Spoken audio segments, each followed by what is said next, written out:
Thank you, Honor. Mr. Brooks, now, get something off. Thank you. Sir? Yes.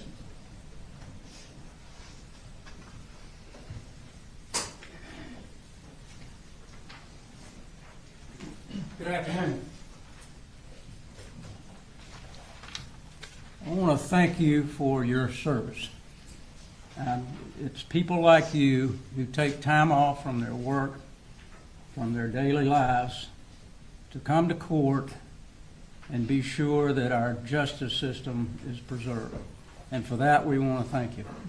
You do this. You don't grumble about it. You come in here and you do your job. We appreciate that. A good jury is a cross-section of the community. Each one of you comes in here, you have different jobs, you have different religious backgrounds, come from different places, but you all share different experiences. And that's why it's good to have a cross-section of people, because each one of you has something to tell the other. Each one of you can look at a case a little differently than the other. The state gave you some charges that we feel the judge will read to you. I want to go over just a couple more of those, and then we'll get into what we believe the evidence showed or not showed. I think the cradle of American liberty is the burden of proof. Very simply put, the state has the burden of proving this case to you, not to a reasonable doubt, but beyond a reasonable doubt. That's what makes our system work. Presumption of innocence. Colin Gray, when he came into this courtroom, was presumed innocent. That presumption of innocence stays with a person until it's overcome by competent legal evidence. Reasonable doubt. Brooks went over a little bit about reasonable doubt. But simplified is it's a doubt for which you have a reason. It can be because of a conflict in the evidence. It can be because of a lack of evidence, or any number of things. If you are not satisfied and your minds are wavering and you're saying, well, you know, I didn't hear about this, I've got a problem with that, then that's a doubt of the law and you should acquit.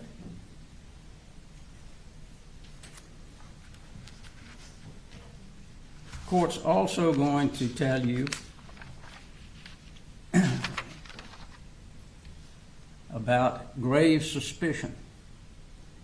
Grave suspicion, it merely puts upon a defendant a grave suspicion of a crime charged, or merely raises a speculation or a conjecture of the defendant's guilt, is not sufficient to authorize a conviction.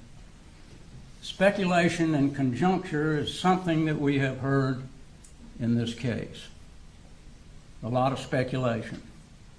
Why didn't you do this? Why didn't you do that? A lot of conjecture. It's important to keep that in mind. I want to go over just a minute with you the indictment. I'm going to try to simplify it as much as I can. I know Ms. Brooks went over it initially. But in counts 1 and 2 of the indictment, to simplify it, you're going to have to find cruelty before you can even get to the murder in the second degree. You're going to have to do that for counts 1, 2, 3, 4, and basically 5 and 6. You're going to have to find an underlying charge before you ever get to the main charge. There's a lot of terms here, a lot of things that the court's going to tell you. You're going to hear criminal negligence, you're going to hear proximate cause. All of these are important for you to understand when you're plugging in what the state has said in their indictment. And this is what they say.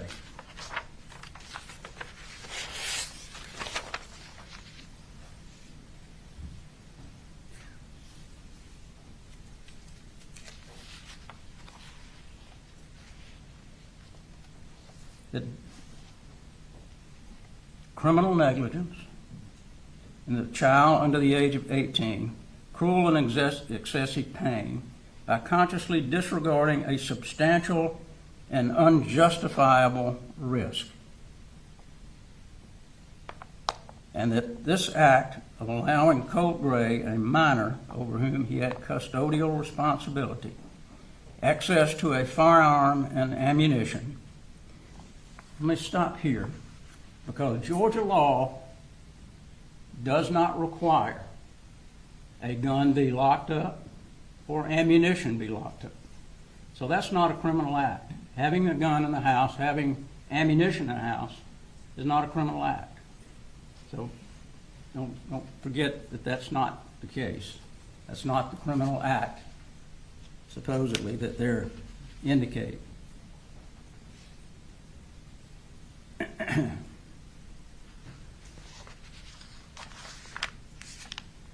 And in the indictment, they indicate that Colin Gray knew that this would happen. That's real important, because that really is the key to this case, is what did he know? Did he know that Colt would do this? What evidence do they have that points to he would do it?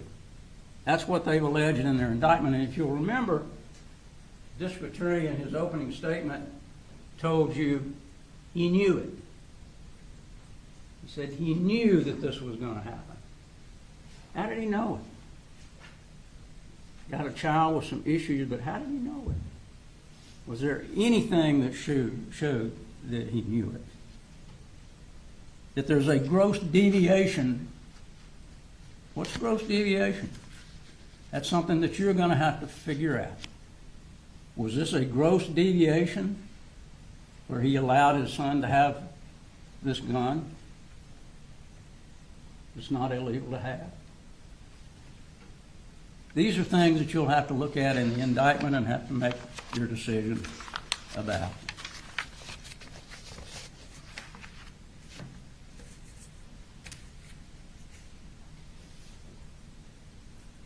What a horrible thing for these children to have to go through. Something that no child should have to endure. The loss of a child by a parent is difficult. The loss of a husband or a wife in a situation like that is horrible. And we're not saying it's not. First part of this case, they went through all of the horror that these children went through. But that's not really what this case is about.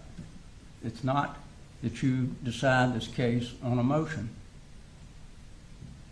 You have to decide this case on facts and the law. It's the only two things. You know, when you took your oath to be a juror, an oath is a promise. And you promised us in that oath that you took that you weren't going to be biased, that you were going to look at the facts and circumstances and render a fair verdict based on the law and the facts. I know that's hard in a case like this. You've got a lot of pressure. Everybody in this community wants to see somebody go to jail other than this young man right here. This is the person who went into the high school and shot and killed 4 people he didn't even know and injured scores of others. This is the person who needs to be punished. He made a conscious decision to do this, a secretive decision.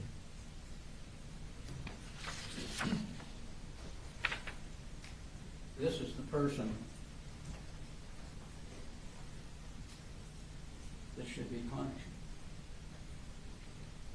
He's being charged as an adult, which means he suffers the same consequences as an adult would if he were charged in the case. We were not able to have him testify, nor was the state. The reason is that we couldn't call him because his attorney would not allow us to do that. It would be hearsay if we attempted to do that. Had he been tried first, maybe we could do that. Maybe we could get some answers to some of the questions that still linger for all of us.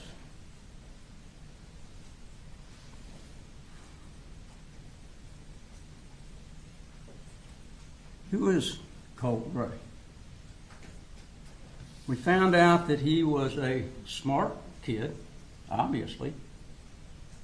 He was able at 11 years old to get behind a firewall at school and do searches. I wouldn't be able to get behind a firewall at my age and do any searches. So at 11 years old, that's pretty good. So we know he was a smart kid. We know that he kept dark secrets. How do we know that? Because he was on that computer. He was on a computer with a dark web. We know that because Jenny told us he had a number of different accounts. He was always changing his password. And this is where he got information about these individuals that you see on this board. Nicholas Cruz, among others. He was secretive in that he didn't tell everybody what he was doing. He certainly didn't tell his dad. You're not going to find one email or one witness that tells you Colt told his dad he was going to do a shooting. Look at all of the evidence that you have over here and over here. You got 60,000 pages of text messages. 60,000. Not one of those text messages informs him of anything that he's going to do to harm anybody.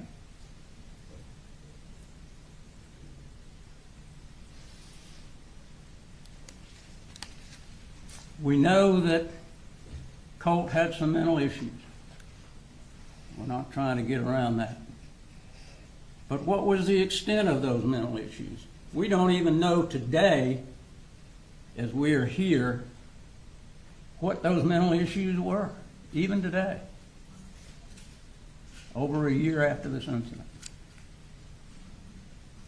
And even if he had been taken to a counselor, as manipulative as he was, do you think he'd be able to get around that counselor, convince him that he was fine?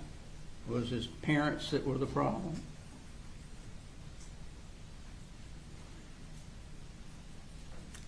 They thought he suffered from anxiety and depression. Had these volatile temper tantrums.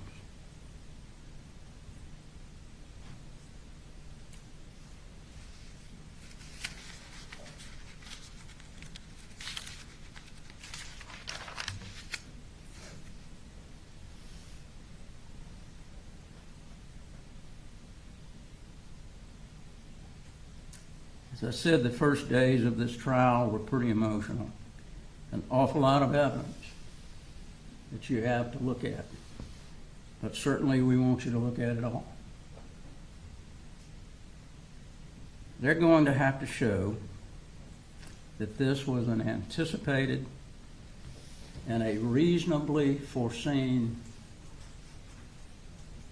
incident on the part of Colin Gray. Well, who would be able to foresee that a 14-year-old is going to take a rifle, I don't know where it is, as big as it is, as heavy it is as it is, and stick it in a book bag, get on a bus, come to school, walk down the hall, go to class, put it down on the floor, and not one single person sees it? How foreseeable is that? And on top of that, then we have, what is foreseeability in some other people at the school? At 8:46, Miss Harris sends an email. Got a kid in my class who's asking about school shootings. 8:46. Then, after her class, she goes to Ms. Martin's office, one of the people that she emails, and tells her, I believe I saw a gun. Did they shut the school down right then? No. It's 9:40. 23 minutes, Colt Gray is sitting in class before he leaves. They got 23 minutes to figure out where is this kid that's made this threat and maybe has a gun. They didn't find him. They don't take anybody that knows what he looks like. They didn't ask, what does this kid look like? They don't get a description of him. They go pull another Colton Gray out of the bathroom. Doesn't look anything like Colt Gray. Apparently, nothing was ever said about there being two Colt Grays in the same class. And during the time that they are pulling Colton Gray out of the bathroom, Colt Gray is in the same bathroom.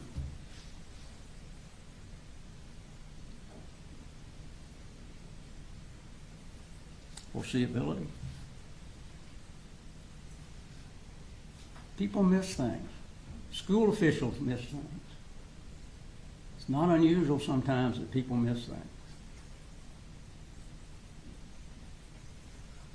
An hour and a half, Colt Gray was in the school with a gun, and nobody found him. A gun that takes 7.5 pounds to pull the trigger. The ammunition was hunting ammunition. It's an AR style. Not a machine gun. You don't hold the trigger down and it keeps firing.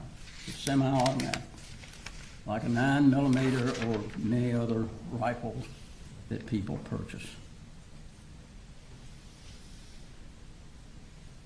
Let's talk about the people that knew the most about Colt, his family.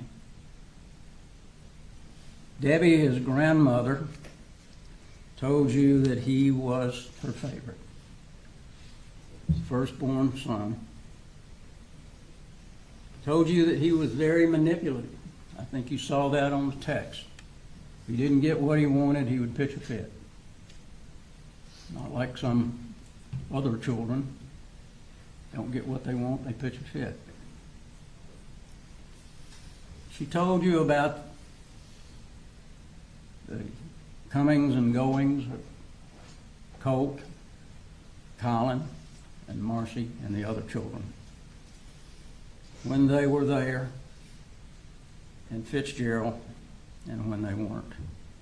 She told you about an instant when Colt and his mother got into it. Mother slapped him. He broke a pane out of the glass door, slamming the door. And she called DFAX. DFAX intervened. This, they want to tell you, is a red flag, where Colt was slapped by his mother and he slammed the door too hard. There was an allegation that he was stabbing the couch. But what Debbie told you, that Marcy lied, and she didn't know whether he did that or not. And of course, Colt denied to his dad that he did that. Told us about she didn't know, but we heard later while he was there in Fitzgerald, he'd cut his arm. Was that the last time he cut his arm? This is interesting. The state brought a picture up and showed it to Colin Gray. You're not going to see that picture. We don't believe that that's his arm. Take a look at the picture over there of him. There's no cuts on his arm. Let me tell you, if those cuts had been on his arm, the police officers, when they arrested him, they would have taken pictures of that. They took the other pictures of the upper arm several years ago when he cut himself. Why is that picture not in? Because they can't prove that it was his arm. Nobody else saw it. Debbie didn't see it. Marcy didn't see it. Jenny didn't see it. Coley didn't see it. Colin didn't see it. So where in the heck did that come from? Doesn't make any sense. She told us that she bought Colt a phone when he went back with his dad so that they could stay in communication. And that she talked to him a lot. That she came to Barrow County and to Jefferson County to see him almost every month. She purchased for Colt ammunition and clips. Why would she do that? Because she was glad that he had something that he enjoyed doing. Going hunting with his dad. Bonding with his dad.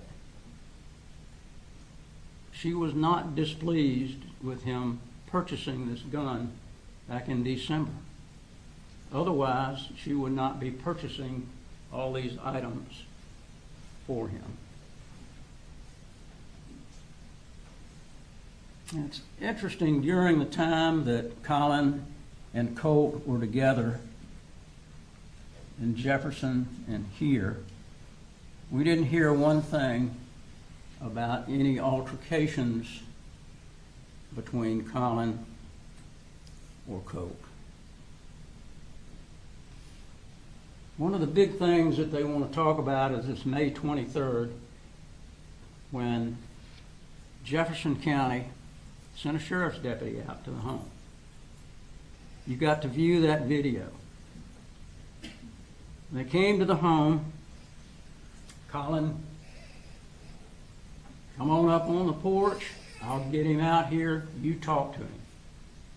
You didn't try to hide anything from him. Come out and talk to him. They talked to Colt. Talked to Colin. And Colin tells them, if there's anything to this, all the guns in the house are gone. At that time, Colt's gun had not been purchased. It didn't get purchased for about 7 or 8 months later. But the thing is, they want to say that that is a red flag that Colin should have known by them coming out there. But what did they say? You know what? We don't believe that your son did this. The follow-up phone call was the next day. And they told Colin, we don't believe your son did this. This came through some California website. It was in Russian. We don't know what this is. Never was there a follow-up. Never. Has there been one police officer or official that has ever told Colin Gray, your son is a threat and you need to throw the guns away? No. You didn't hear that, and you won't hear that because there wasn't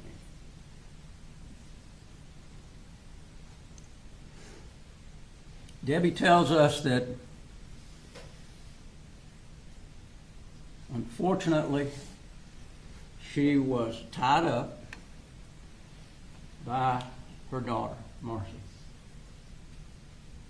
Marcy was on drugs pretty heavily, and she had the two children down there with her in Fitzgerald. DFACS took those children, and they called Colin and said, will you come and get these two children? He didn't hesitate. He didn't say, no, I don't want my children. He loved his children. He wanted his children. So he went down immediately and he brought them back. And because of that, Marcy was pretty upset. She had lost the two children. So what did she do?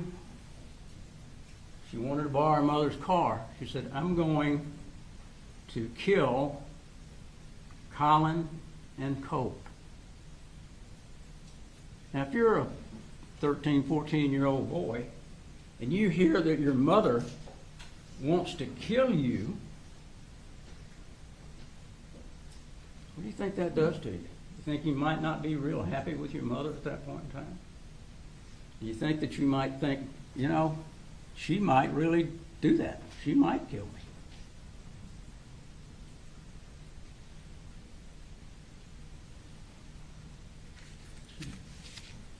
Debbie indicated that she helped Colin from time to time. She indicated that, and of course I'm sure the state's going to talk about the 8th grade, what happened in the 8th grade. But the beginning of the 8th grade, Colt was in Fitzgerald. He was not registered. They attempted to get him in a virtual school. Didn't work out. Then he went back with his dad. As he testified to you, he asked his sister to help, asked Debbie to help, try to get Colt into a program, and actually believed that Colt was. Because you'll find some of these emails or texts where he's texting and saying, how's school going? You know, what are you doing class-wise today? And Colt is not telling him the truth. He's lying to him about doing the schoolwork.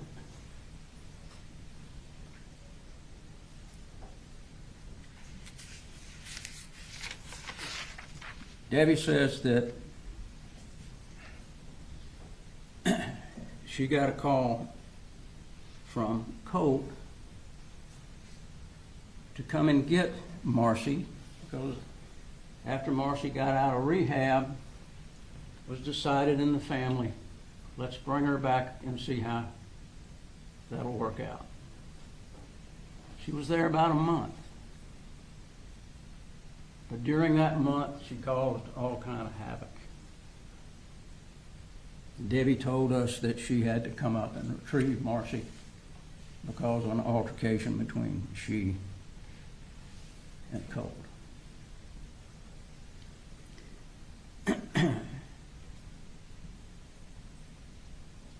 She also told us that she had come up here on the 28th and met with Lisa Butler.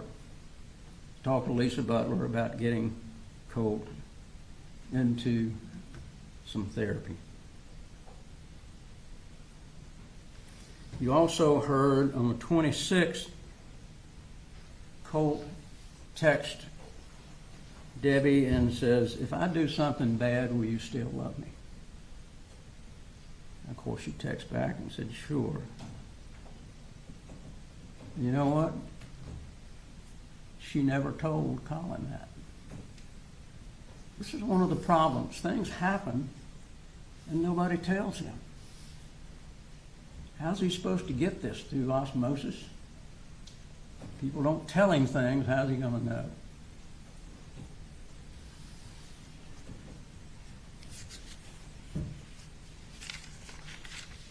And Debbie says that while she's up here getting Marcy decides to put Colt on Zoloft.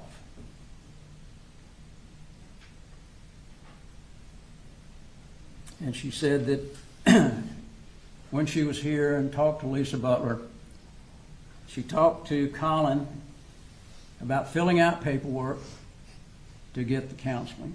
And he did that. And the state kind of poo-pooed on that, and they said, well, it took you 24 hours to fill out that paperwork on one page. It's not that he didn't do it. You're going to condemn him for waiting a day? This is kind of the way this thing is going. They want you to connect dots from the second grade for a 7-year time period and say, well, you should have known that he was going to commit a murder because he wrote some graffiti on the wall in the second grade, or because he went behind a firewall in the third grade or sixth grade. They want you to connect those dots for a 7-year time period. What happened to the other 364 days of the year? What happened to all of the other time period? They want to pick out these different things over a 7-year time period and say, you put them all together and this is what you got. But as a parent, you don't do that.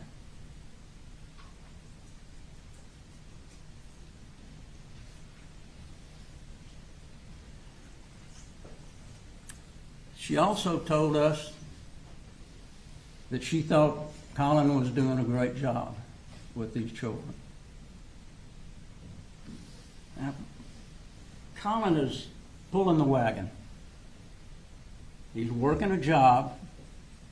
He has 3 children, not just Colt, but he's got 2 more.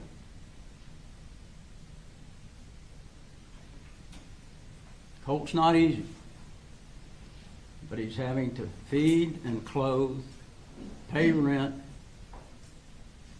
pay all of the bills that need to be paid. He's pulling the wagon. Nobody wants to talk about the other 2 children who are going to school, not being late, and doing what they're supposed to do. They wouldn't be doing that if it wasn't for him. He's the one that got them up, got them going, got them to school. The problem child is Colt, and he was doing the best that he could to figure that out.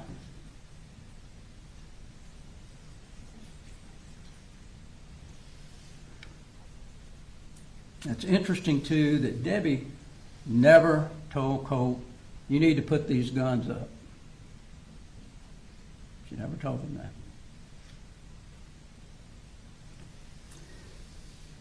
Let's talk a minute about Marcy. You've got an opportunity to hear her as she described herself. She's a good mother. I think we'd have to beg to differ on that.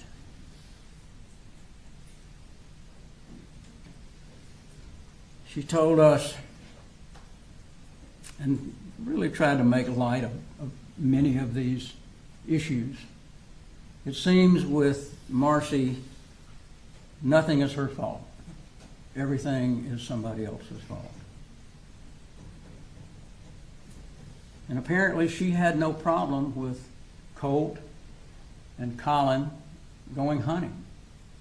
Apparently she had no problem with Colt going to the firing range. And apparently had no problem with the gun being in and around the house. Because you're not going to find one single text message or email from her telling Colin to put the guns up, your son is a threat. Not one. I had a big stack of emails and text messages. Not one of them. They had one conversation after Marcy was there and got into the altercation with Colt when she grabbed the gun and he took it back away from her. And that's when she said, you need to put the guns up. That's the only time. It's interesting, too, that neither Debbie, nor Marcy, nor Jenny, nor Colin Never saw any ammunition in Colt's room. There's one photograph that's in the group that shows some ammunition, some Winchester, a box of Winchester ammunition. Was that when Debbie bought it and then it got put up? Ammunition was kept away from the gun. The rule was no ammunition in the gun. It was in a different place. And a gun without ammunition is just a gun.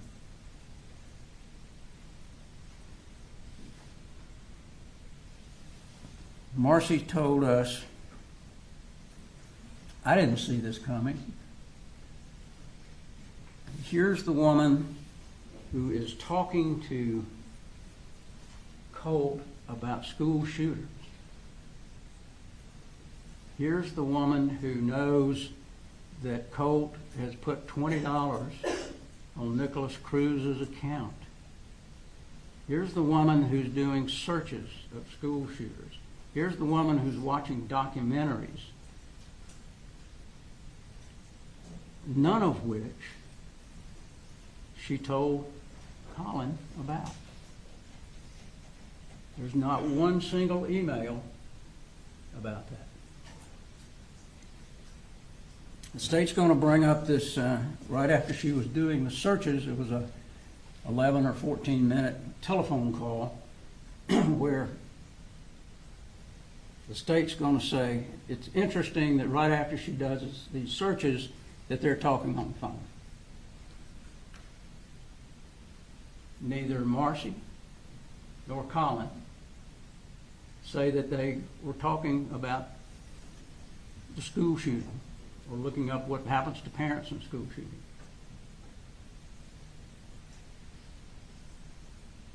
They were talking about the Saturday that she was going to come up.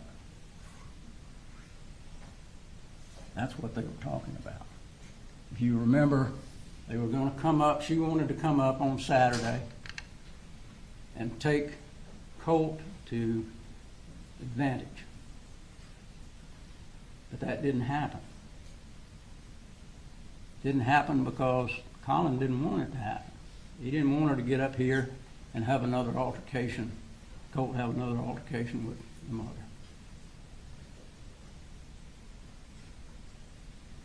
Plus, it's a 4.5 hour drive down there.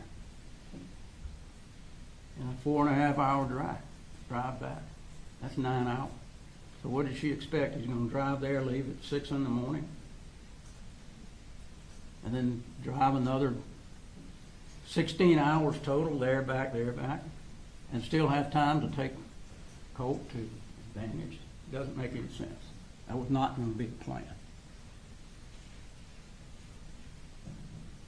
But as much as Marcy tries to throw Colin under the bus, she said to you, I didn't tell him about it. I didn't tell him about these searches. I didn't tell him about Colt's obsession with shooters. I didn't tell him about the money that Colt got from his dad that he lied about. Matter of fact, she laughed about it.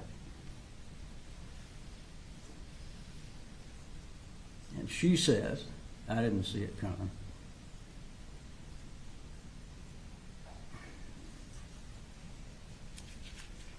She talked about the email back in the 6th grade where Colt looked up how to kill your dad.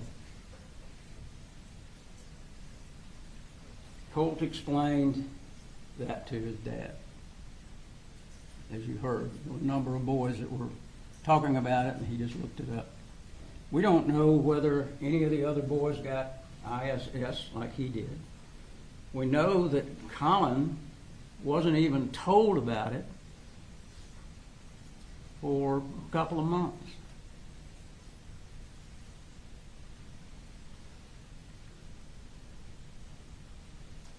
We don't know whether there were any counselors that talked with him at that point. We don't have that information.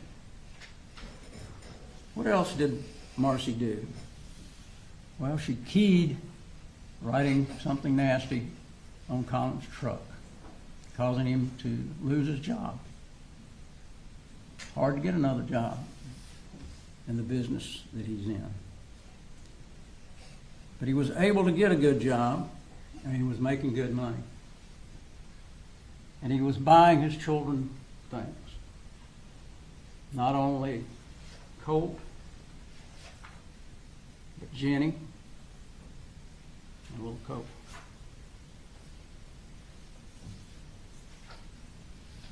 Just like most parents would do.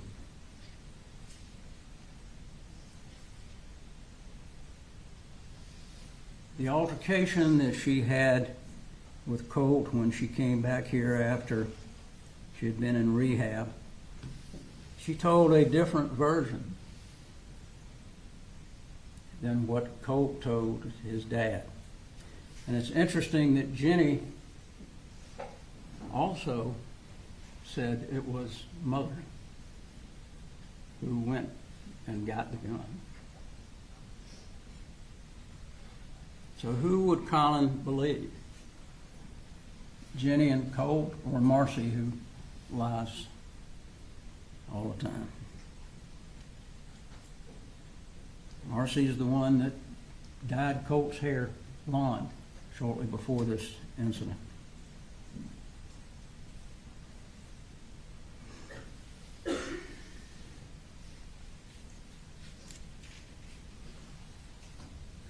She believed that Colt had anxiety and depression.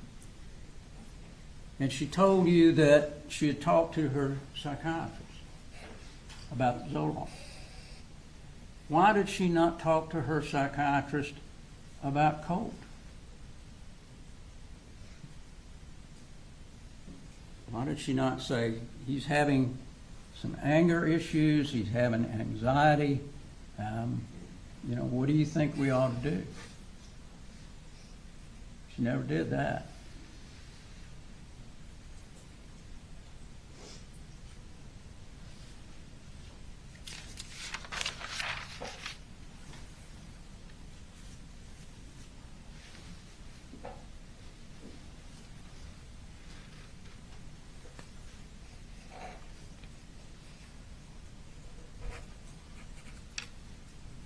It's interesting, too, that Marcy, when she was here,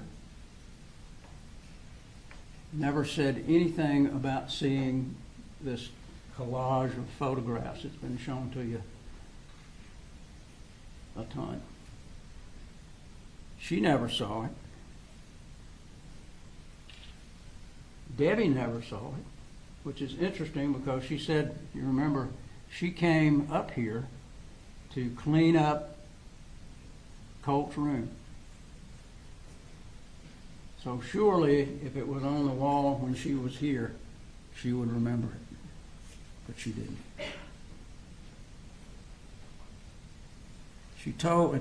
Marcy told us that everybody was on board with getting Colt therapy. She told you that Colt had said he wanted to kill his dad another time. But she also told you, I never told Colin about that. So how's he going to know if somebody doesn't tell him?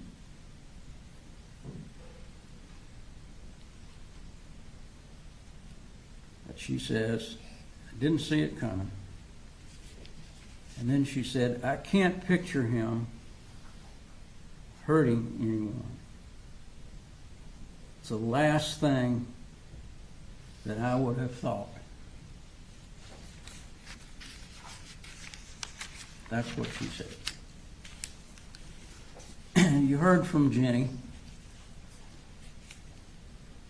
Big difference when she came in to testify to you as opposed to the statement that we played. She told you when she came here in her testimony that Colt always kept his door closed.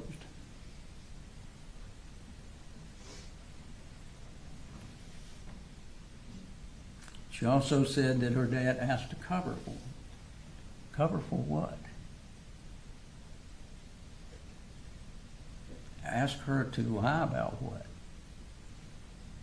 He gave 2 long statements to police. He told them a consistent story about picture, consistently that there was one picture. He came back and said he was told that it was Nicholas Cruz. But what else? What else did she lie about? State didn't ask her. So let's go through what she said in her first statement. She said her father was a happy and energetic person. And we know that because of the text messages that he sends to the children, and you'll be able to look at those or talk about them back. He's always telling them that he loves them. He's encouraging them, especially Colt. He's encouraging them to go to school, do the right thing. You're a good young man. I love you. Encouragement from parents that you would expect. Not getting that same kind of encouragement from Marcy. She said about her mother that she was overbearing and annoying. When Colt got in a mood, he would instigate stuff. She told you about when he would get mad and he would rush at Colin, and Colin would bear hug him and hold him until he calmed down. And then she said something interesting. Colt would always apologize. He would always come back and say, I'm sorry.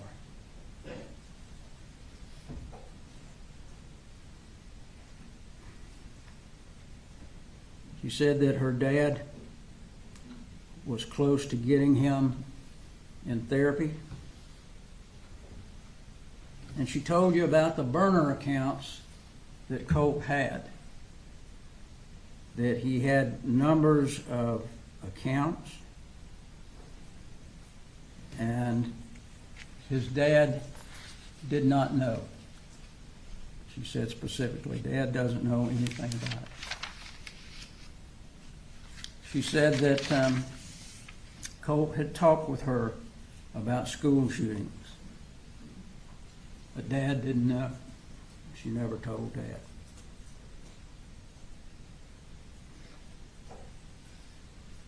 She said Colt had been bullied. I think she felt like that probably was a reason that he had these anger issues.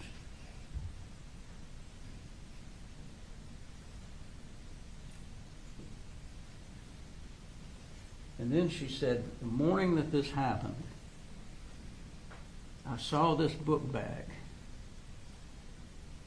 and it didn't look right. I knew there weren't assignments that early. And when he left, I went in and looked for the gun. The gun wasn't there. But she didn't call her dad. She didn't call Colin and say, guess what? The gun's gone, and it looks like maybe Colt has it in a book bag. Didn't call him to tell him that. But she did call him after the incident, as well as Marcy. Marcy had been watching it, had been talking to the school. Marcy knew a lot, and she calls before the officers ever get there. And they played this segment here where Colin said, I knew it. That doesn't mean that he knew that's what he was going to do. He knew it because Marcy had already called and Jenny had called. They're trying to push it to make something that really it didn't fit. Just like this text, the blood's on your hands text. It's interesting that that text comes when Marcy and he are in a problem, and he wants her out of there. And he's telling his dad, she needs to get out of here. It's going to be blood on your hands because she's already said that she's going to kill me. So that's a problem. But shortly after that text, after he texts that, he texts his dad, I like school. People here are mature. I'm enjoying school. What does that portray?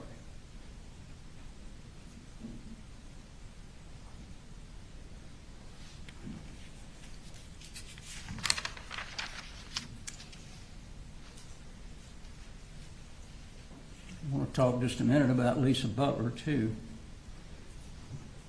On August the 13th, Lisa Butler met with Colt and Colin, and they were trying to figure out exactly what they needed to do with Colt, because most of the 8th grade he missed. So she's trying to figure out, okay, do I put him in 8th grade classes? Do I put him in 9th grade classes? Colin wants him to be in the 8th grade with Jenny. So they decide this is when your start date's going to be. So when they made that chart saying, oh, he didn't go to school here, he didn't go to school here, he didn't go to school here, it was not the starting date. He wasn't supposed to go to school during those times because the starting date was started later. And that's what Lisa Butler told us. She saw him again on the 26th when he came to her office with anxiety. She talked to Colin on the phone. She tried to call him, but it was the wrong number. Colt got him on the phone. His dad got him calmed down. But Colt told her about his mother, what his mother had done to the grandmother, and several other things about the mother being on meth. And so Lisa Butler had some idea at that point about what was going on with Colt. But she put him in, I think, a calm room or a safe room or whatever they call those things. They have them in school. An awful lot of kids with anxiety these days. They even had to make a room for kids with anxiety. And she said that on the day of this shooting, she had a whole bunch of folks waiting for her because of problems that they were having in the school.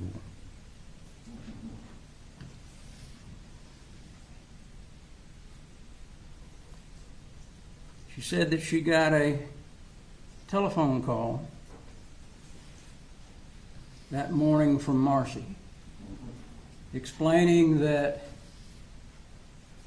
she thought, because of a text message that she got, that Colt was going to be doing something at the school. They talked for about 8.5 minutes, close to 9 minutes, shortly before this started.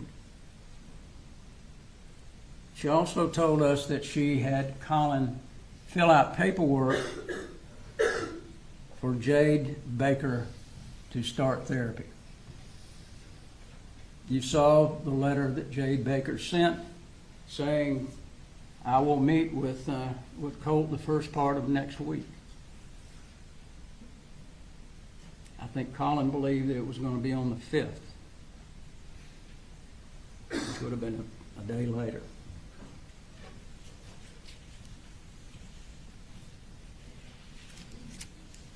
Let's talk about Colin. When the police came to interview him, he cooperated. He gave them a statement immediately. He told them they could go in the house and search. He gave them permission to search the phones. He did everything that he could to cooperate, still not knowing exactly what and how this could have happened.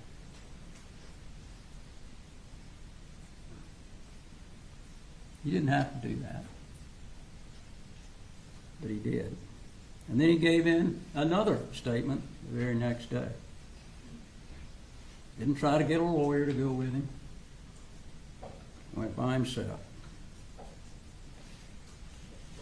Gave background history, told them whatever they wanted to know. Talk about the defects calling and him going to Fitzgerald to get the children.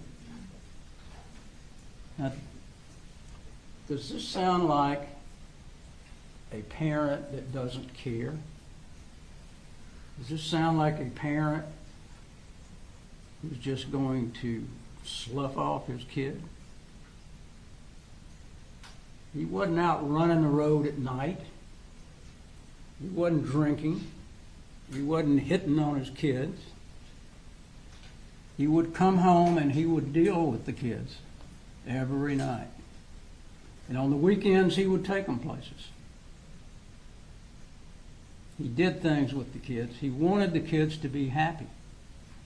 He wanted Colt to be happy.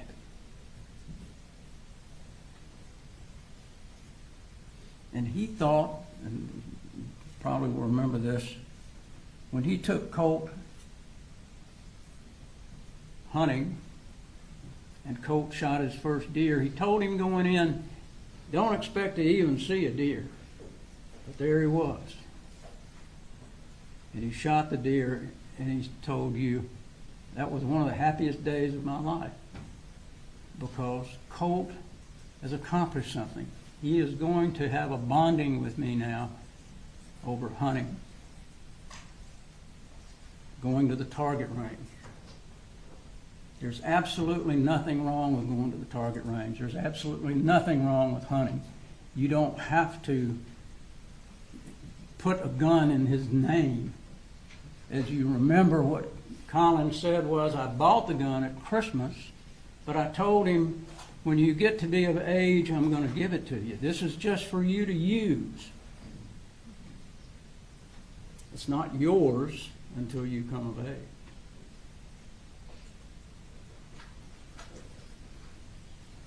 Yet rules about the gun. It's not loaded in the house.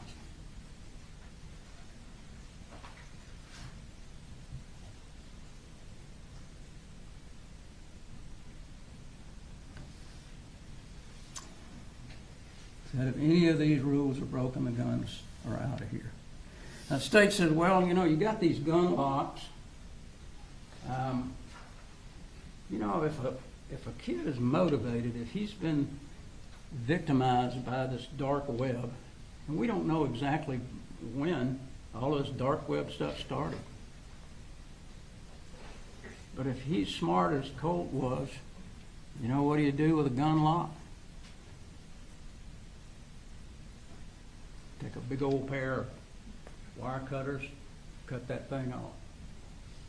Think that's really going to stop him if that's what he's intending to do? You think even locking up ammunition, he's smart enough to know, okay, when we go to the gun range, or when my grandmother buys me bullets, I'm going to stick a few in my pocket. I'm going to hoard up these things. If he really made the decision that this is what he's going to do, he's smart enough to have been able to do that. You think that would have really stopped him?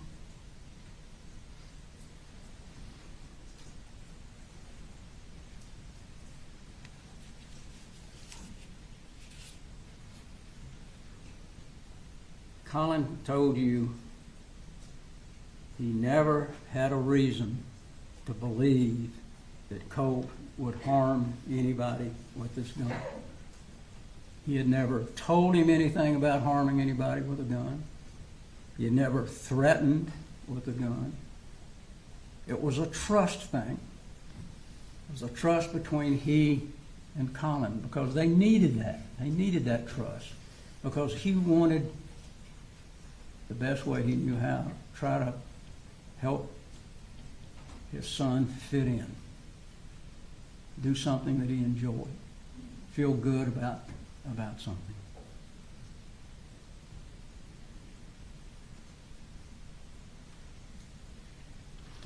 We talked about the 3 times where Colt rushed him and what he would do. Bear hug him until he calmed down.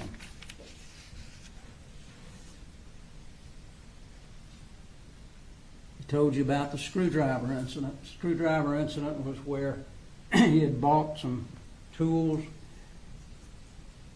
for Colt to work on his computer. Apparently the screwdriver didn't fit. He was frustrated. He threw it down the hall. Colin said he wasn't even looking. He didn't even see it. And again, Colt apologized.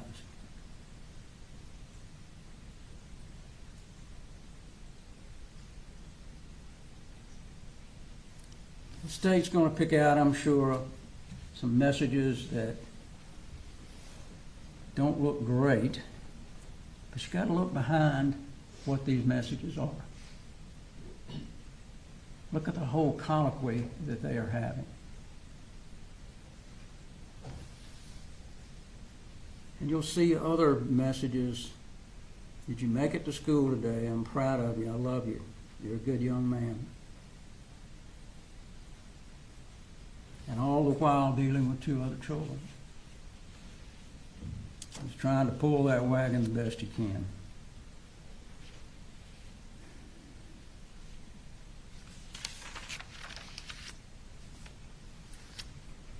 I want to talk just a minute about the investigation.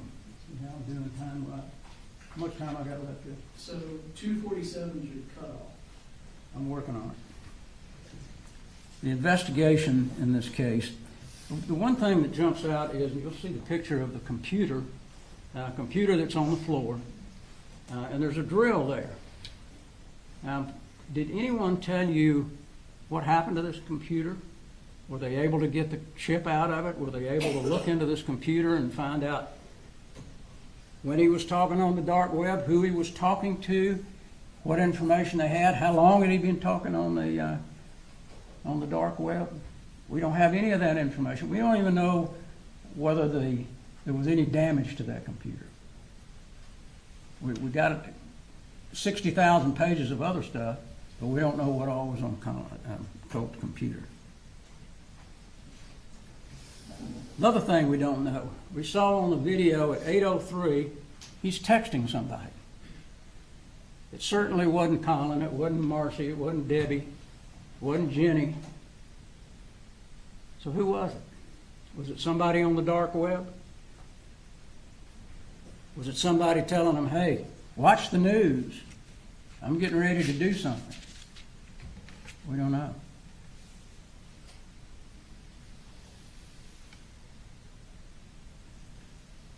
Important to know how long Colt had been planning to do something.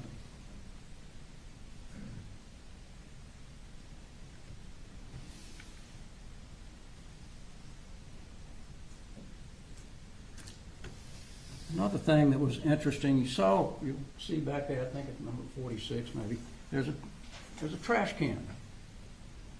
And in that trash can are the boxes for this ammunition. Where was this trash can? Was a trash can in Colin's room? Was a trash can in the kitchen? Was a trash can in Colt's room?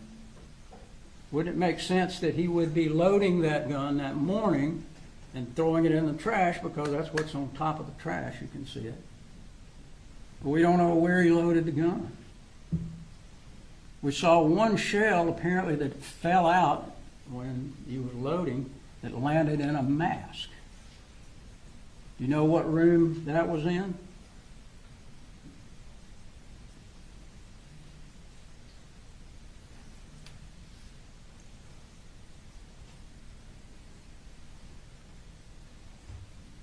And this photograph of the cutting in April. What in the world is that about? Something to try to make you think he's cutting in April, but they don't put it into evidence, and we don't even know whether it's his arm. You can look at that photograph, there's no scars on that arm. It kind of reminds me of what they used to call lepromania. And that's where a magician says, watch this hand so you won't see what he's doing with this one. They want to bring up everything in the world that they can, all of this stuff, over a 7-year time period, and you're supposed to lump it all together and say, oh my God, he should have known that he was a homicidal maniac. Where's the evidence of that? There's not any.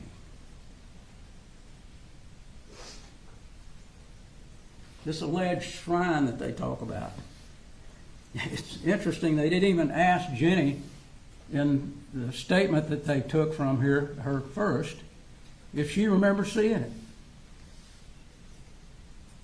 Charlie, who came with Debbie, Charlie is Debbie's husband, and Debbie came to pick Marcy up a few days or a week or so before this happened. They didn't see it. Little Colin apparently didn't see it. If anybody saw it, I'm sure they would have brought him in. Debbie didn't see it. Marcy didn't see it. Charlie didn't see it. So why is it so unbelievable that Colin didn't see it? You're going to have some pictures back there. Some of them are from the past.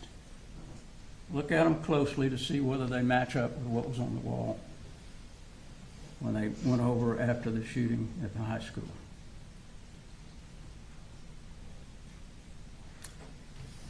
The gun, everybody's concerned about what this gun looks like. It's an ominous looking weapon. Same kind of weapon that they show on TV all the time. All the police have it. All the soldiers have it. Everybody has these kind of guns. You go to a gun shop, you're going to see a lot of guns like this. It's kind of the Cadillac, the flashy kind of gun. But the reality is it doesn't work any different than a 9mm. So don't let them talk to you about how bad this gun is. It's like any other gun that is a semi-automatic.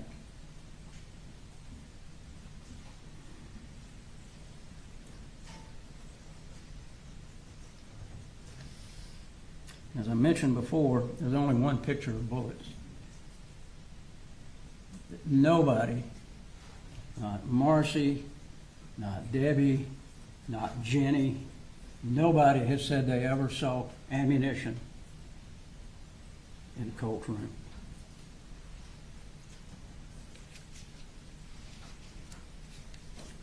You know, sometimes it's just as important things you don't hear as things that you do.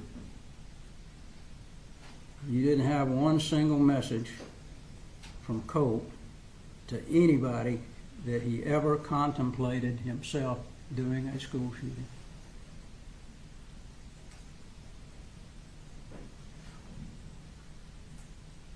Nobody testified that they heard him say that. There's no text messages indicating to Colin that anybody believed that. There's no emails or text messages or telephone calls from any officials telling Colin, you need to be cautious.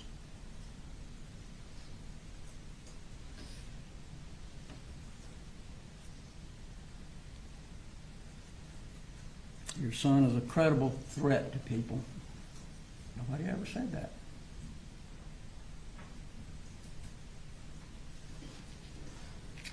There's one text I'm sure they'll talk about where he calls us or texts his dad about voices. Another ploy to get out of school, maybe. It was early in the morning, didn't want to go to school. And this is another thing. When they talk about what's foreseeable, what can you foresee? What can you tell? The state's got to show you that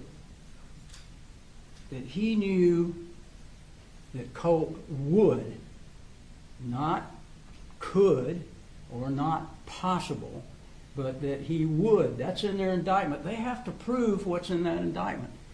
Look at the indictment. Look at the things that they have put in there to try to focus. But the word would is pretty important. Have they proven that he would, that he knew that he would?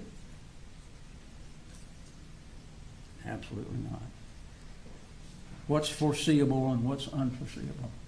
What's unimaginable? Unimaginable that your child will commit murder. Nobody can foresee that. Nobody wants to ever think that. If you or someone you know had a child, grandchild, niece, or nephew who struggled with self-esteem, self-worth, don't make friends easily, trouble keeping up with school, been bullied, who shows signs of anxiety or depression, then you know what it's like to worry about those kids. You worry about whether they'll have friends. You worry about, will they be able to complete school? Will they find something that they're interested in and enjoy? Will they ever be happy? But all the while you think about that as a parent, you love your children and you remain hopeful. And that's what Colin Gray did. He remained hopeful. He took the children on. He didn't send them to DFACS. I'll take care of my children. I'll pull that wagon. And as he told you, I may not have done it correctly. I may have made some mistakes. But he didn't know what was coming, because he didn't have sufficient warning. That's what they got to prove. And what is that sufficient warning? You think if somebody, it's not against the law to have a gun in the house or ammunition. Do you think everybody that has a gun in their house and their child has anxiety, then that's sufficient warning? Is it really? Is that what we've come to? The state said, you know, we don't want to charge all parents with what their children do. Just this one.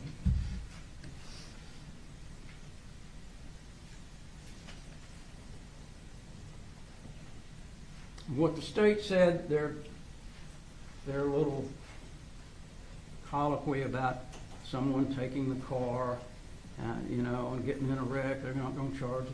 Well, let me tell you, if you have a child that may have a tendency to drink, and you buy that child a flashy car, and you don't lock up your liquor, and he goes out and kills somebody, that's exactly what we're talking about. Do you want this to be the way the law is? This is the first case in Georgia like this. Do you want to make a law? You want to make the law that way?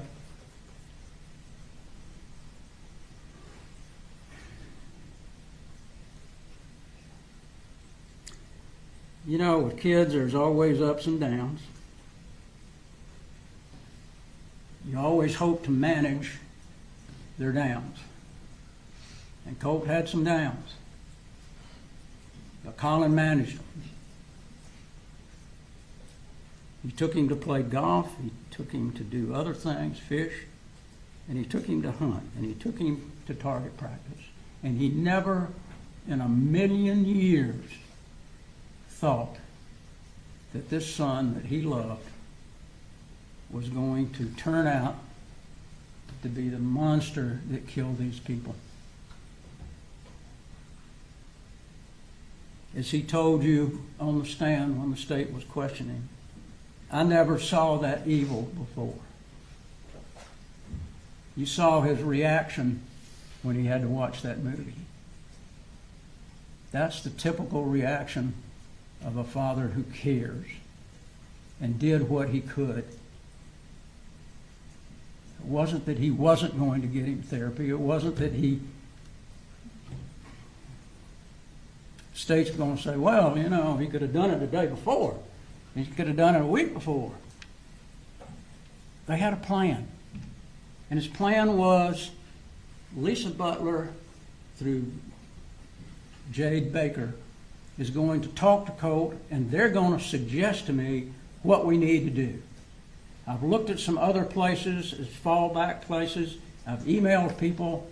We're going to let them tell us what does he need to do, and then I'm going to follow through with it. That was the plan. And that was going to happen. But this happened before.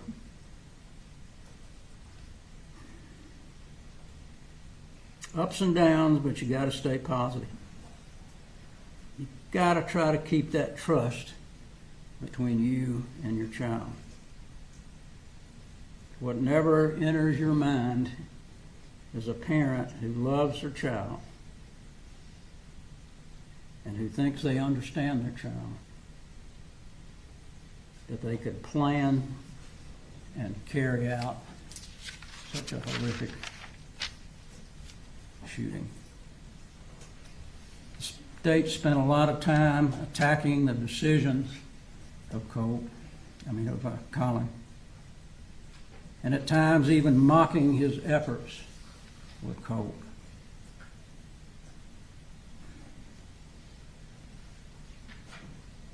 Colin was always hopeful in trying to redirect Colt to do things that would help him.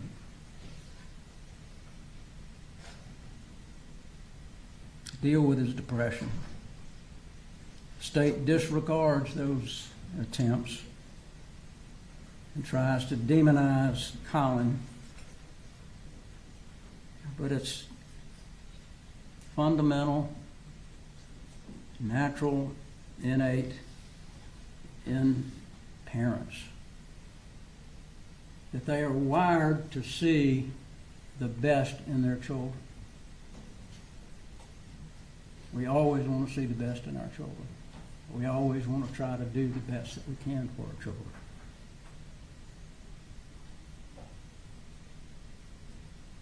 He bought Colt a lot of things, thinking that that would make him happy, and it would for a period of time. But you know, there's a lot of days in the last 7 years where nothing but ordinary took place. 7 years is a long time. A lot of days went by where Colt was fine.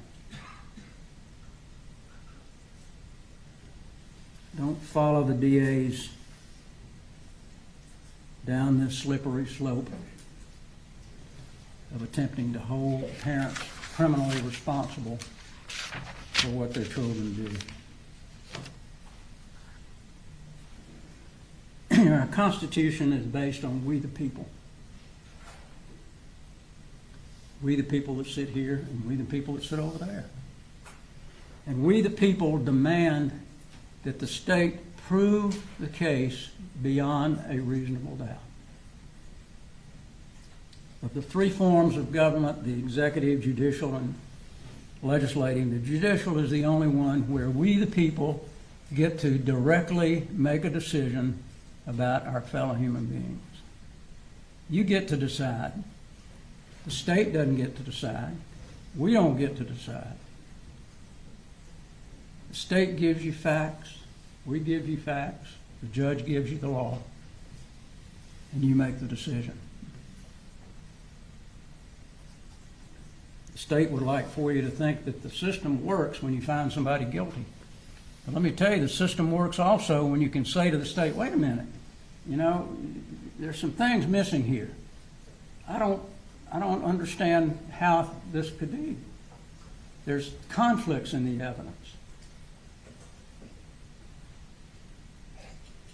It doesn't fit the law. What's unjustifiable? What's a gross deviation? Gross deviation from normal.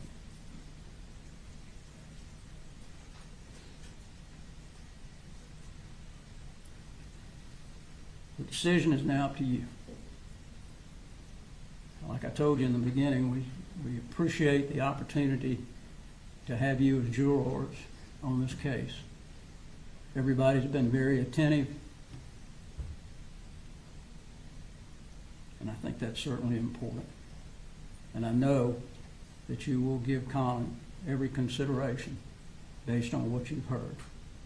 And that's all we can ask of any jury. Thank you, ladies and gentlemen. And I'm glad I didn't start coughing. So, thank you.